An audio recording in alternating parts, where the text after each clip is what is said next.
So, his brother is trapped in this epic lifelong, deeply personal flame war online and doesn't realize that his arch-enemy is also his kid's godparent. What was the greatest length you went to just to duck with someone?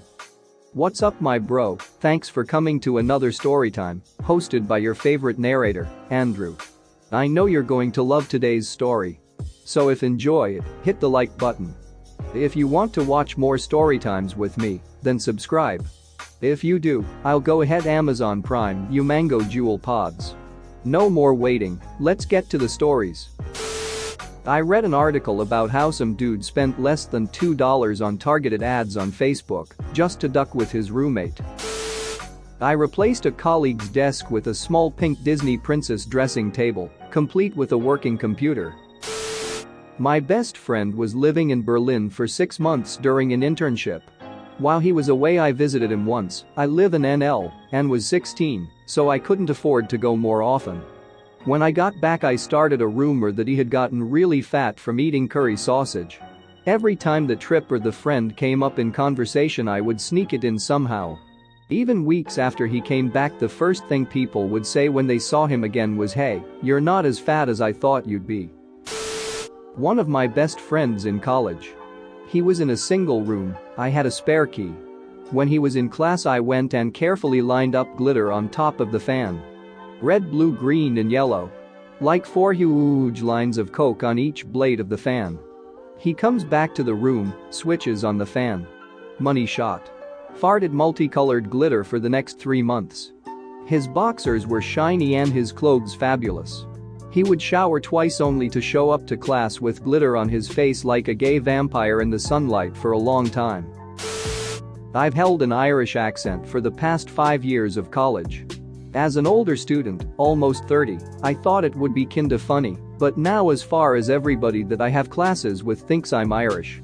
I'm in a fairly small major, so we only have about 5 professors who all know me fairly well, and the student pool is small. Also, so for those that don't know, can't remember my name, I'm just referred to as the Irish guy. However, as I'm about a semester away from graduation, I've been dropping the accent and talking in my normal one, and I can tell it's starting to make people do a double take from time to time. My stepbrother is a master prankster. My personal favorite is when he ducked with his uncle by sending him Christmas cards from a made-up couple with photos he found on the internet. Hope you and the kids are doing well, etc. Love, Bill and Amy. He also included details only someone close to the family would know, and even had his friend stop by their house when their son was playing outside and asked him to tell his dad that Bill stopped by. It got to the point where it was driving the uncle insane. He had no idea who this mystery couple was because they didn't exist. In college, my friends and I made another friend's door completely disappear while he was out taking a final. The whole process included removing the door framing, installing new drywall over the door, installing new paneling, new wall texture with spackle to match existing, installing trim to match the surrounding, and painting everything to match. We had most of the supplies laying around, so we didn't have to go to great lengths monetarily, but we put a lot of effort in over the course of 30 to 45 minutes to make it all as complete as possible. Edit. Since I didn't really finish the story, he didn't take the joke too well. He kind of flipped his lid and smashed through it right away, wet spackle and all. No pics of the reaction, unfortunately. We were too busy laughing our asses off in the next room. Also, this was our fraternity house in which we could do pretty much whatever we wanted.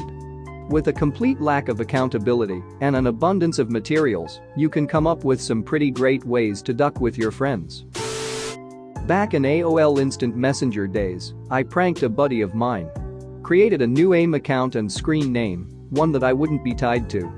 Then I started messaging his account while running my own AIM in a different instance, meaning me and my prank account were both online. I made sure that when I typed using the prank account to have a different tone of speech and different personality altogether. Really. He began messaging me that this weird dude has been talking to him.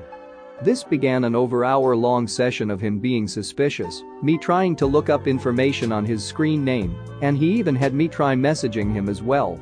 Eventually it all grew and culminated into a party chat with me, my prank self, and him. Me and him basically arguing with prank me over prank me, saying I was going to hack his PC. When enough was enough and the time was right, I started parroting everything the prank account said.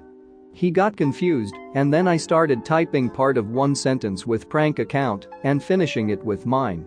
When he caught on, he face-palmed straight through the earth and into China. Roommates and I set all the clocks forward an hour. Every single clock in the house, including the VCR. Our one buddy got up at 5 a.m. instead of 6 and went to work an hour early. At about 8 a.m. we got a text. "You guys are assholes." Edit. For the 30 or so people who were asking why he didn't just check his phone. This was in the early 2000s. All you had to do was flip the phone open and you could change the clock. Maybe some of you were just kids back then. You also had to press 7 4 times to get a letter S. It was crappy times. Not a super long process, but more effort than I usually take to duck with someone. As a young boy with an older brother who always tried scaring me or beating on me, I often thought of ways to duck with him indirectly. So one day I had the bright idea to cut the top of his deodorant off and replace it with cream cheese. I had to sculpt it on to make it look like the deodorant and even poke the little hole in the middle to make it look as real as possible. Then it was time for the waiting game. I knew it had worked when he came into my room a couple days later and beat the crap out of me. Worth it.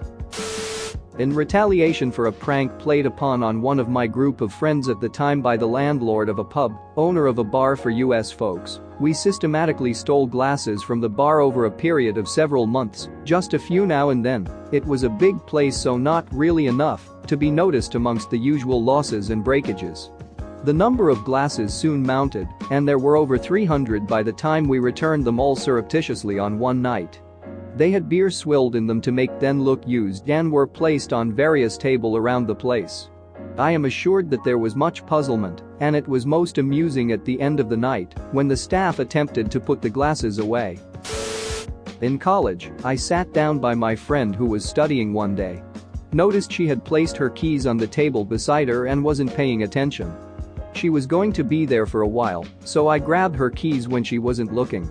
We had a small hardware store just off campus, less than 2 minutes walk from where we were. Made like I was going to get a soda, ran to the hardware store, and had them make a copy of her car key. Then I returned her keys to her unnoticed. For the rest of the year, whenever I passed by her car and knew she wasn't nearby, I would move the car over several spaces or turn it around in the parking spot. She really thought she was going crazy. For years, one of my main business competitors was a D-bag with a crappy British accent that he thought was charming. The cunt would try to poach my employees every year at a big industry trade show. I finally had enough and decided to have some fun with him. I got a whole bunch of my friends and colleagues to act very shocked and surprised when they saw him at the conference. Whenever they would see him walk by, they would call out his name loudly, Marvin. Not his real name, obviously. I thought you were dead. I heard you had a heart attack last month, or last week, or a few days ago. Just ad-lib this bit. Then when he would ask where they heard it, they would always be vague. Your name came up in a conversation the other day, and some guy I dunno his name, I only see him here at these shows, told me you had passed suddenly.